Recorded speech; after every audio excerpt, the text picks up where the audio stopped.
ఖమ్మం జిల్లా వైరా నియోజకవర్గ కేంద్రంలో మున్సిపల్ ఎన్నికల నేపథ్యంలో సిపిఎం పార్టీ ముఖ్య కార్యకర్తల సమావేశం నిర్వహించారు. ఈ సమావేశంలో సిపిఎం రాష్ట్ర కమిటీ సభ్యులు పోతినేని సుదర్శన్ రావు, జిల్లా కార్యదర్శి నున్న నాగేశ్వరరావు, డివిజన్ కార్యదర్శి భూక్యా వీరభద్రం పాల్గొన్నారు. ఈ సందర్భంగా మున్సిపాలిటీ ఎన్నికల్లో వార్డు కౌన్సిలర్లుగా పోటీ చేస్తున్న సిపిఎం అభ్యర్థులకు బీ ఫార్మ్స్ రాష్ట్ర కమిటీ సభ్యులు పోతినేని సుదర్శన్ రావు అందజేశారు. అనంతరం ఆయన మాట్లాడుతూ వైరా మున్సిపాలిటీ ఎన్నికల్లో సిపిఎం, బీఆర్ఎస్ పార్టీ అభ్యర్థుల గెలిపే లక్ష్యంగా కార్యకర్తలు సమిష్టిగా పనిచేయాలని పిలుపునిచ్చారు. మనం తీసుకునేటటువంటి నిర్ణయాలు ఈ దేశంలో కార్పొరేట్ సంస్థలకి ఇంకా ఎలా వాడుకొని చేయవచ్చు.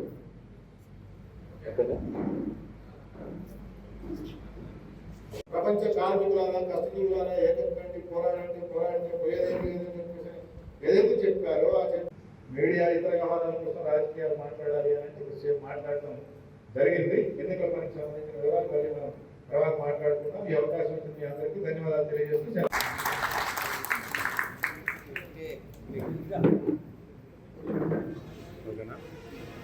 సపోర్ట్ ఉన్నాను అట్లా అంతే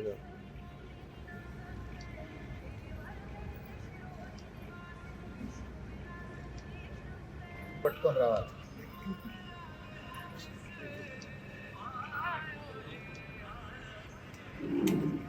ఓకే ఆ వారం తీసుకొని వచ్చారు.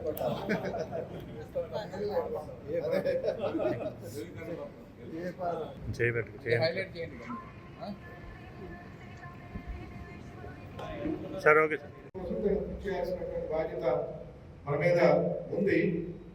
ఆ కర్తవ్యాన్ని నిర్వర్తించడం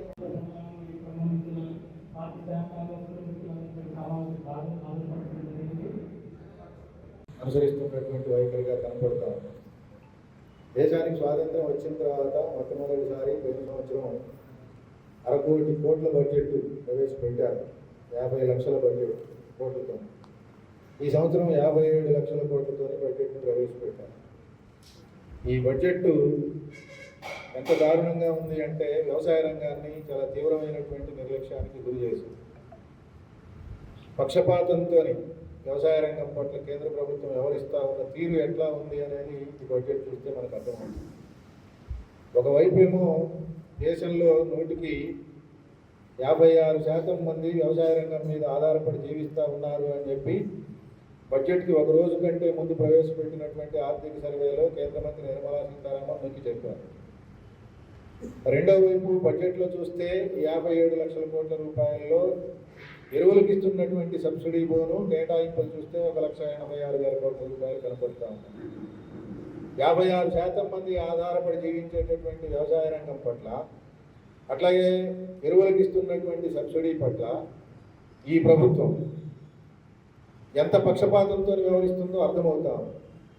రోజు రోజుకి ఈ దేశంలో జరుగుతున్నటువంటి ఉత్పత్తిలో వ్యవసాయ రంగం యొక్క వాటా కుచించుకొని పోతా ఉంది. వ్యవసాయ రంగం యొక్క ఆర్థిక అభివృద్ధి తగ్గిపోతా ఉంది. అంటే కానీ అందులో నుంచి 10,000 కోట్లు తగ్గించేసి రివైజ్డ్ ఎస్టిమేట్ అంటే కేటాయింపులు పోను మళ్ళీ సరిగ్గా ఈ మార్చి వచ్చే లోపల ఎంత ఖర్చు పెడతాము అని అంటే 1,96,000 కోట్ల నుంచి 1,86,000 కోట్లు సవరించిన అంచనాల ప్రకారం ఖర్చు పెట్టే అవకాశం ఉంది అని చెప్పేసి ఎకనామిక్ సర్వేలో చెప్పారు. పోయిన సంవత్సరం 1,86,000 కోట్లు ఖర్చు పెడుతున్నాము అని చెప్పి ఈ సంవత్సరం బడ్జెట్లో 1,76,000 కోట్ల రూపాయలు కేటాయించారు. అంతకుముందు 96,000 కోట్లు కేటాయించి 86,000 కోట్లు 1,86,000 కోట్లు ఖర్చు చేస్తామని చెప్పి ఈ సంవత్సరం 1,76,000 కోట్లు అంటే 20,000 కోట్ల రూపాయలు గత సంవత్సరం చేసిన కేటాయింపుల కంటే ఎరువుల సబ్సిడీ మీద తగ్గించారు. ఒకవైపు మనం అందరం ఏమో యూరియా దొరకడం లేదు, డిఎంపీ దొరకడం లేదు, ఇతర ఎరువులు దొరకడం లేదు, తీవ్రమైనటువంటి ఇబ్బంది పడతా ఉంది అని చెప్పేసి మనం మొత్తుకుంటా ఉంటే ఈ దేశ వ్యవసాయ రంగాన్ని స్వావలంబన వైపుకి, స్వయం సమృద్ధి వైపుకి నిలబెట్టాల్సినటువంటి బాధ్యత ఉన్నటువంటి ప్రభుత్వం వ్యవసాయ రంగానికి కోతల మీద కోతలు విధించుకుంటూ పోతా ఉన్నటువంటి పరిస్థితి కనపడతా ఉంది.